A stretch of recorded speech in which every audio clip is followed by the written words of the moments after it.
that brings up the notion, okay, trauma. What is trauma? On the one hand, one person's trauma is another's kind of rotten day. Now, I've had many clients who had really horrific childhoods, and in terms of physical treatment. And when we're setting up a thing, and I say, okay, and where does this all land now? 0 is no bad feeling, 10 is the worst feeling. It's about a 2. And I feel like I'm having their feelings for them. I'm like, holy frack. I'm thinking that should be an 11. But that's where it's at for them. Because it was either normalized, or are they dissociated? Have they got it tucked hard enough away behind the blind spot that, we're just kind of getting a look around the corner now. Okay. Get into the process, and then often as memories and other stuff drips out, I can smell the smell of the damp basement now. Then the brain starts to mobilize and other stuff starts coming, for instance. And then I mentioned there's small t traumas, but in clusters. If you're getting a consistent message for 3 years in high school from your band teacher that you suck at guitar, that's going to land somewhere. And if you're not getting support at home and learning music, if you come from a non-musical family and you try it out a few times and it doesn't work, that's going to create a pretty significant belief. It could be a small trauma. It might not keep you up awake at night, but when I have people make their trauma lists, they kind of hit the highlight stuff that they're really aware of. It's on the surface. It's salient. They've come in, even though I tell them, until I meet you, don't think about it. We all go back and make the list. And then I always ask them, though, okay, were you ever bullied? Have you ever been pushed over? For every female I've worked with in my entire career, and I've got a daughter, I've got 2 sisters, I'm adopted, I have 2 mothers, and I have not known a woman on this planet that hasn't been intruded upon by a male, either subtly or grossly. I just had an intake on Monday with a woman in San Diego. She only wanted to work on stuff kind of post-30. And at the end, I trust my brain. I said, look, you're a female. Have you ever been assaulted? And she looked startled, and she kind of sat back. And she did the eye referencing past memory thing with her eyes, and she went, oh yeah. And she remembered something from when she was 14 and when she was 30. Got that on the list. So this stuff is slippery, and what's normal for one person does stand out. I've brought this up before with everyone that's going to come on. Another thing, the other thing, us sitting outside the building before we go in, some of the conversations we have before we go see our therapist or think about taking any form of therapy is we don't want to live in it. I want to deal with it and I want to leave. I believe we behave that way. Is my leg's hurting and I go see a specialist. I don't want to go on forever. This needs to end. What can we do to mitigate the pain so I can kind of move on? Am I simplifying it too much? Because we do want to move on after. Like I want to be able. Be a future. Well, I want to be able to say there's a great life after dealing with your trauma, and I'm a living proof of that. Amen.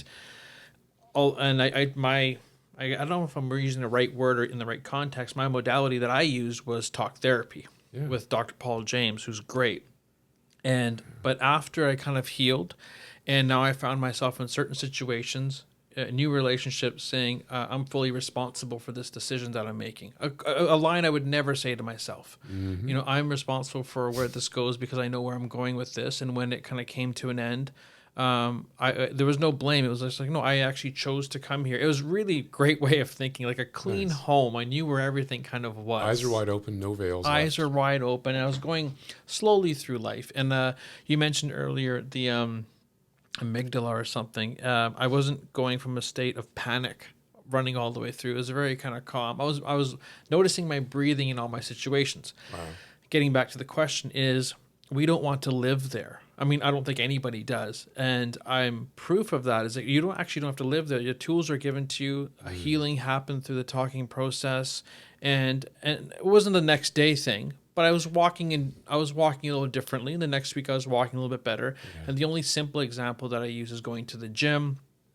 Is, I start working out, a little bit of pain, but as time goes on, I get better at it. If you do these things. If I do these things, am I oversimplifying it? And with EMDR, what is the effects after the fact? So now they've done the 3 sessions with you or 4. What are you noticing after the fact? Great question too. When I did my training, bless them, they were adamant that we get our tune up too. So I was then 54.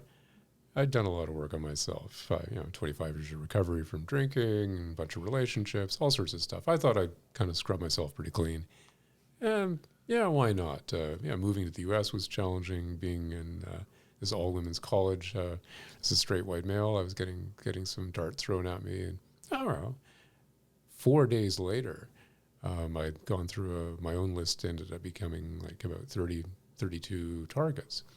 My takeaway was, and this is before I completed all my EMDR training, you sort of do it all at the same time, my brain literally felt different. I felt lighter. Colors were sharper and more saturated. The process was exhausting physically, but it was kind of like being at the gym. I felt I had more energy. I literally felt about 5% bigger. My sleep was amazing, and certain contexts, people, places, or things, I was surprised, even less, had less texture or trigger for me. Some colleagues were able to kind of toss out stuff at me, and where my inner 7-year-old still might have been a little, screw you. But now it was more like, that's not a bad point. Variations on that. It was very subtle. What I see with my clients is very similar.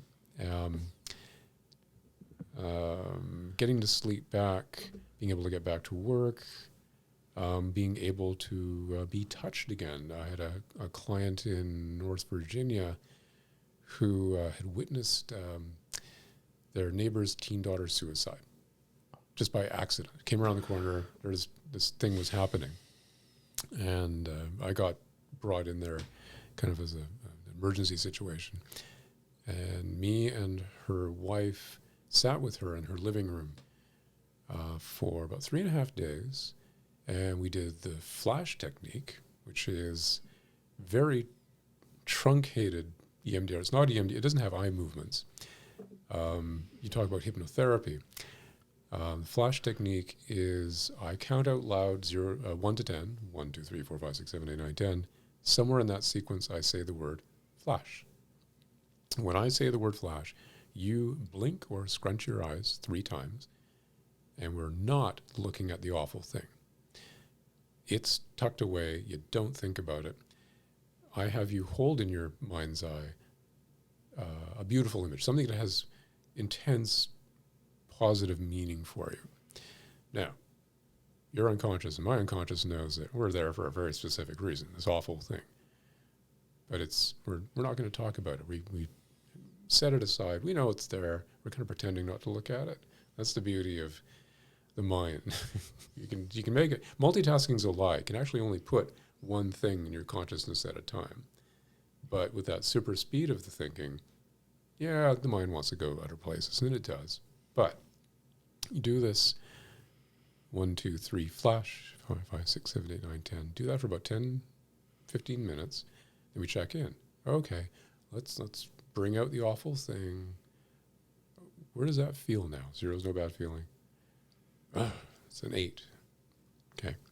Do you notice anything about it? That's a very cognitive frontal lobe question. It's almost like a task. It's not an emotion question. It's a task. Yep, I can see the shed where they were, and then, okay, great. Tuck it away, back to the beautiful image. 1, 2, 3, 4, 5, 7, 8, flash, 9, 10. 1, 2, 3, flash, 5. Random.